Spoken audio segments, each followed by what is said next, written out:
Chapter 3. The storyteller entered the meeting place after the villagers had gathered and sat down around the stone and mortar dais located in its center. He proceeded up the stairs of the small platform, stepping into its middle and removing a pouch from the rope around his waist. In it was a powder ground from the bones of an albino black bear, killed on the night of a full moon many ages ago. The animal's hide had been pierced by an arrow fired by Kabarach himself, a tale which the storyteller had related in this forum before. He muttered his blessing to the bear for its sacrifice, then with the skill that comes from countless story fires, poured the powder into the channel on the top of the stone, rotating steadily as he did so. Earlier at his weaving, the young elf Eltherea had approached him, requesting that the story of Raneth and Levi be told this night. As she was one of his more enthusiastic listeners, always keen on learning their history, he said he would ask the villagers for their consent. It was a new story, which was unusual, and even more unusual, one in which she played a role. Still, he could not deny its importance to Chinese, and that she had brought him a fish freshly caught in the Othane did not influence him in this decision at all. She had also asked that the human be allowed to attend, and with 5 other elves vouching for him, he could not deny her. There on the platform, he conjured his mirror self, which stood directly against his back, facing the crowd that extended behind him. The storyteller then spoke out, with 2 voices as one. My friends, tonight I have been asked to tell the story of our recent past, and how it has changed this village and those we call our family. Do you consent to this tale? He looked as the elves raised their hands. It was a clear majority. So it begins, he boomed, as simultaneously white flames erupted, emanating from the powder that surrounded his feet. His face and hands became disembodied parts as the dark robes that covered the rest of him absorbed the firelight from the blaze, which produced no heat but danced around the same as any other. His wizened features were thrown into deeper contrast by its fluctuating hypnotic movements. Since the time before all-knowing, when the Six came to Tulath and created the elves to populate this land, there have been stories. Many of these stories were lost or made incomplete, smoothed over like stones worn down in a rushing river. Our runes were not yet made to record them. Then Kabarach, the first storyteller, gathered the elves together on the night of a raven moon. He told them the story of the first elves, beginning the practice of keeping our history alive through storytelling, a tradition I have been tasked to continue. So on this night, where the moon hides in shadow, let this light of story fire shine on our past, that we may also better see the path that lies ahead. You have heard me tell many tales of the ancients, but tonight is one whose beginning is only 12 raven moons old, when a human named Levi entered our village of Chinese. The storyteller's fingers began moving like he was playing an invisible piano, and an image was manifested in the flames. A man with a bowler hat and a thick handlebar mustache was painted in brushstrokes of fire. Elves have encountered the people of other places in the past. They would stumble into our world mistakenly, unsure of how they arrived and fearful of what they saw. Soon the tether of their world, tied to their own will, would draw them back home. No human had ever left much of a mark here, and were only a curiosity to us. No human until Levi, that is. Levi was not fearful of this world or our magic, and his time in Chinese stretched longer than any other before him. He was gifted our language, and wielded that gift with more influence and charm than most elves. He befriended many here in our village, and forged a special kinship with the potter Raneth. Levi is seen banging a goblet against one being held by a young elf with long hair parted in the middle and tucked behind the ears. Little was thought of this then, even when the 2 went to visit the ruins of the fortress of Triathale. As the days passed, however, it became clear that ways long abandoned were finding new purchase in the mind of Raneth, and it was Levi's words in his ear that were the cause.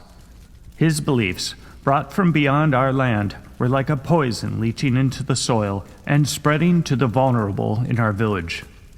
I have told you the old tales of when we were ruled by despots, and how wars were fought in their names and in their thirst for power.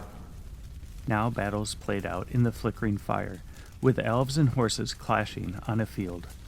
We lost many of our number in those wars, and even more in the uprisings, when we overthrew our oppressors. As elves pledged to never again follow kings, places such as Storyteller were left to decay. They were deserted reminders of a darker time. Yet Raneth, persuaded by Levi's words based on unfounded fears, believed the fortress should be rebuilt. You have peace between neighbors now, Levi would say, but that could change. He convinced Raneth that they should prepare for such an event. So it was that the two went to work on the fortress, enlisting the help of others who had fallen under Levi's thrall. They would return to Chines on occasion for supplies or to see loved ones. For Raneth, that loved one was Eltherea.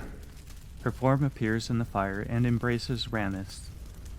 They were betrothed, with rites to be performed in the spring, and it was no secret that Levi coveted her, a desire Raneth knew of but tolerated as he believed him harmless. This proved to be untrue. One day Levi traveled to Chines alone. He followed Eltherea to the river, feigning to go there to swim. There, on the banks of the Othane, he tried to sway her with words, but when she spurned him, he took hold of her. The flames rendered Levi grabbing her by the arms. But as a human, he was no match for her strength, and she easily threw him down. Levi now on the ground, crawling backwards before getting up and running away. He fled on horseback then, back to what he believed was the safety of Storyteller. Had an elf been guilty of such a crime, they would have been banished from their village. For a human, it is banishment from Tulath.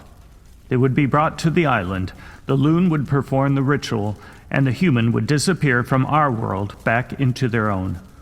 Levi's fate was worse.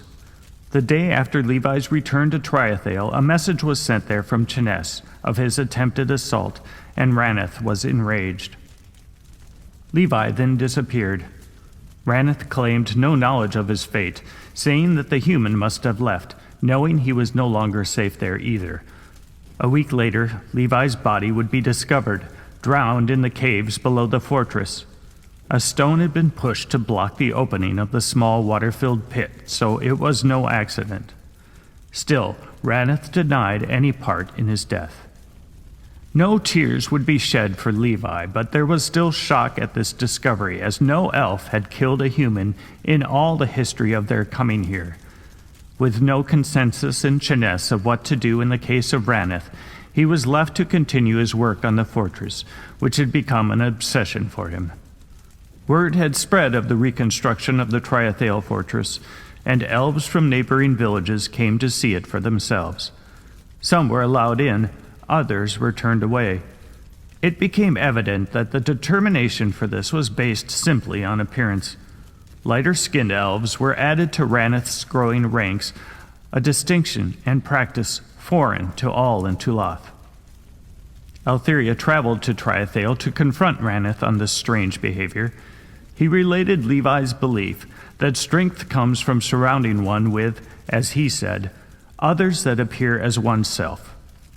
Disgusted by this, Eltherea broke off their engagement and returned to Chines, relating to all that Raneth's mind was diseased, and it was infecting other elves. More ill news continued to come from Storyteller. A foundry had been built, not for simply forging knives and arrow points, but for swords and armor as well. A sword had not been seen in Tulath since the uprisings, after which they were melted down for more practical tools. It was also said that elves had been dwelling in the great owls, an animal sacred to all, and therefore forbidden from this magic. Then Raneth sent a messenger carrying a letter for Eltherea, which read that she must undertake her sacred vow of matrimony under threat of imprisonment. It cited the Ordinance of Kings and was signed King Raneth, ruler of Storyteller. None believed this threat and felt it some kind of joke. To call himself king and refer to a forgotten law from a distant age was madness. The messenger was sent back with nothing but the laughter of the villagers in his ears. The next day saw 3 elves on horseback enter Chinese. They wore full armor and carried swords. One of the 3 was Tioma from our village. The others were unknown to us. Tioma demanded that Eltherea return with them. Her father, Malangar, refused. One of the other strangers raised their sword to strike him, but his hand was pierced by an arrow fired by Calarian. A fiery arrow flies, striking a hand. An anguished elf face floats in the flames. Surprised to meet any resistance, they fled back to the fortress. The whole of Chinese was unsettled by this event. The next few days there was an uneasy quiet, and on one night a great owl was believed to be seen flying over the village. Fear grew that Raneth's elves would return in greater number, and that he would not stop until Eltherea was in his grasp. She was no longer safe here, and she feared her presence was endangering everyone she loved. Being mostly farmers and not fighters, there was little we could do to protect her. A plan was made by the Council of Elders to send Eltherea to other place. There she would be out of Raneth's reach and surrounded by a people who posed little threat to her. All agreed this was the most sensible course, so she was secreted away to the island where the loon performed the ritual and Eltherea was gone.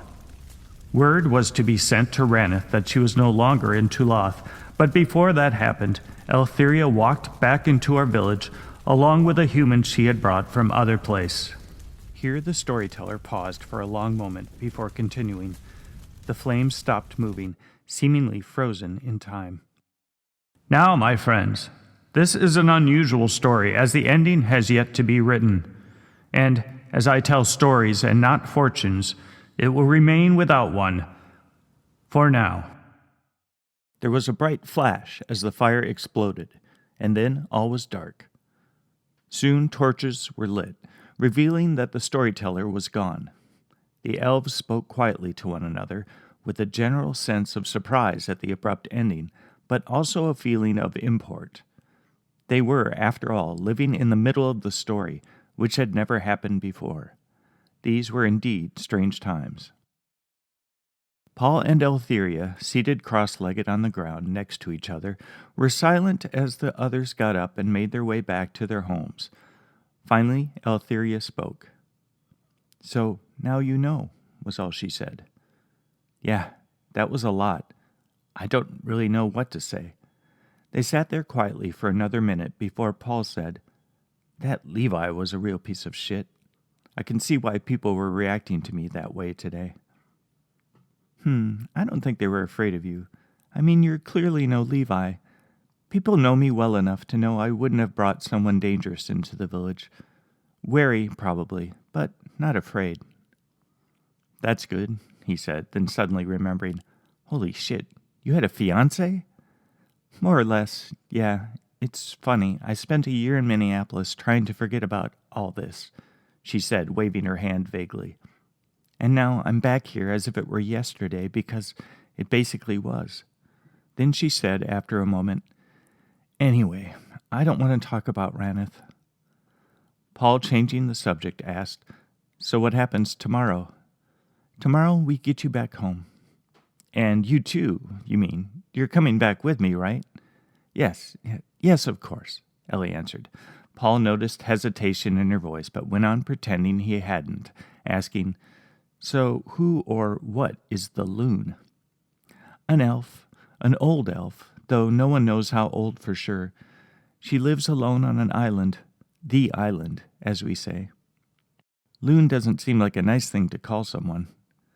"It doesn't have that connotation here.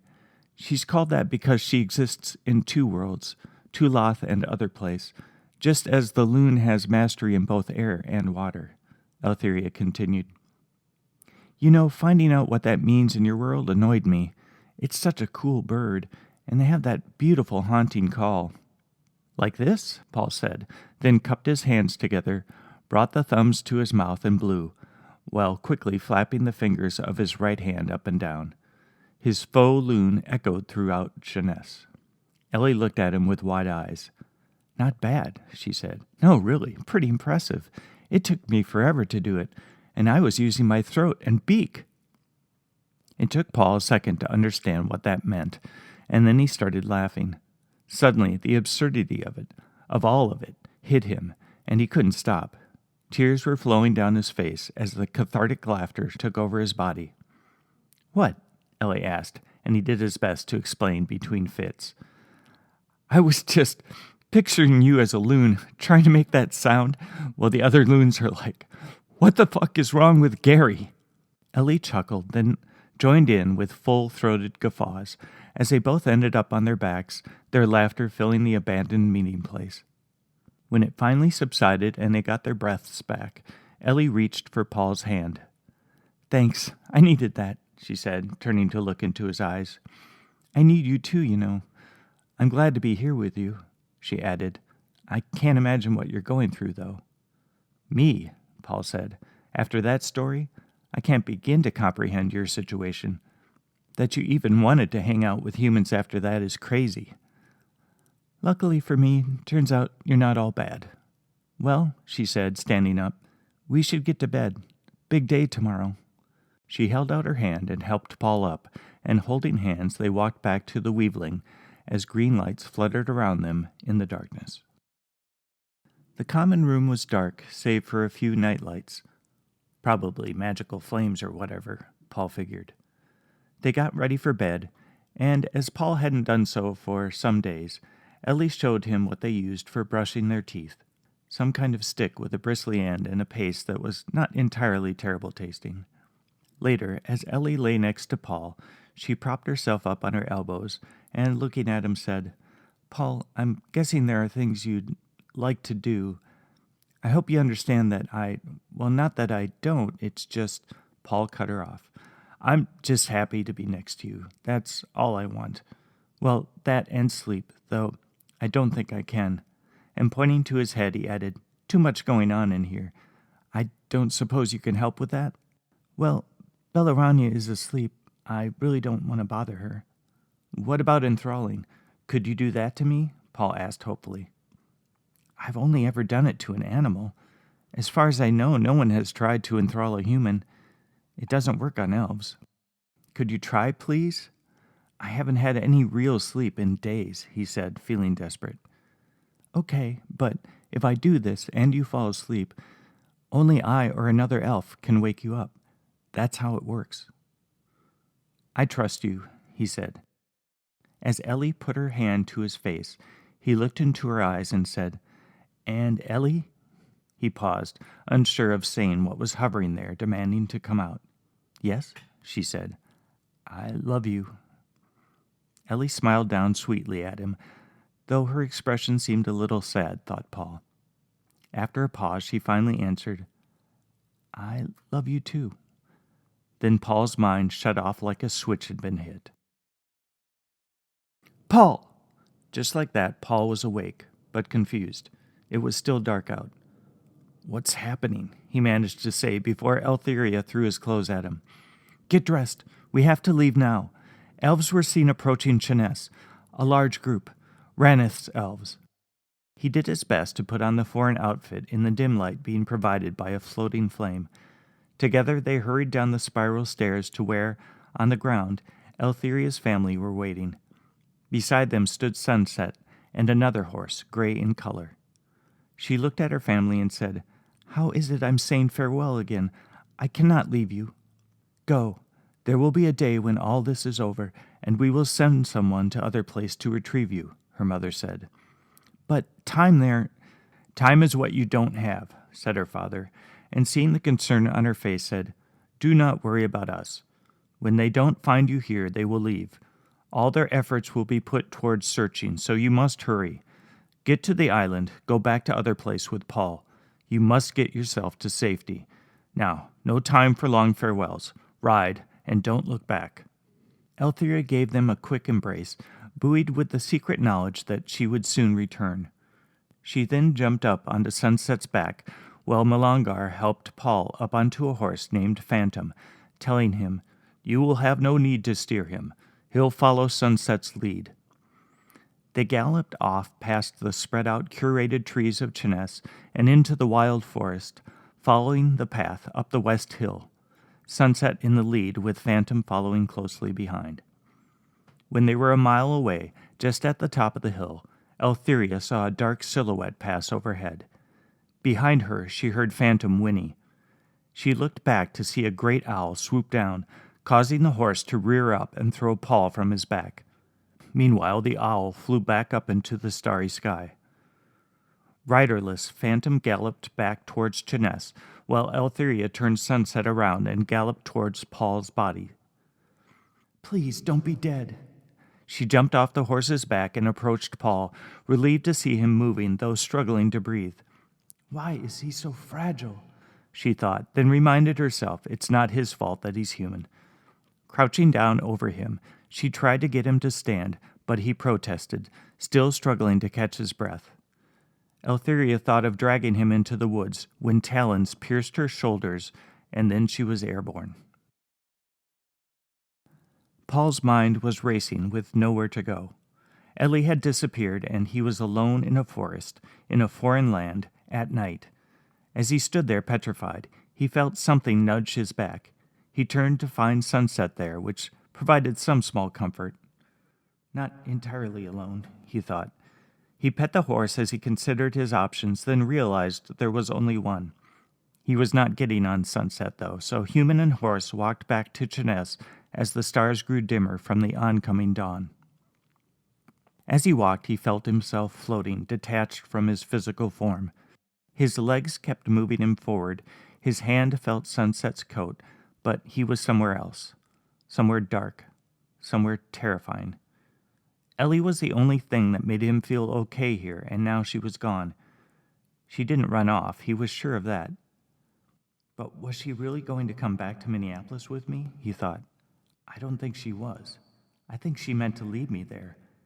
But we just confessed our love. Sunset snorted and shook her head. Paul saw why. Someone on horseback was approaching. He thought of hiding in the woods, but it would have been too late anyway. When he got closer, Paul recognized Calarian. They rode up on a massive black horse, and when they were close enough, shouted at him. "What has happened? Where is Eltherea?" "I do not know. She was there, and then she was gone," Paul shouted back. "How is it that Phantom returned riderless to Chinese?" Calarian asked, pulling up to Paul, their eyes shooting daggers at him from above. Paul proceeded to explain that, while they were riding, something scared it, and he was bucked off.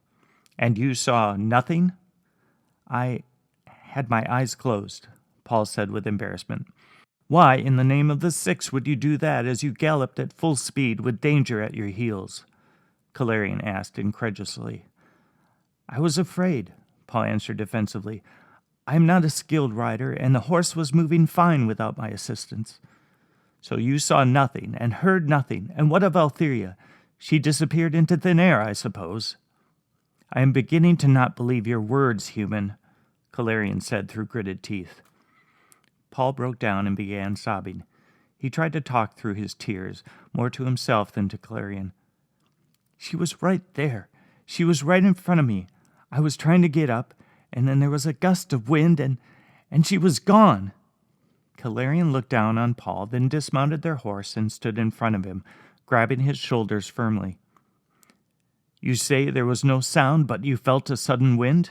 they said, the severity of their voice lessening.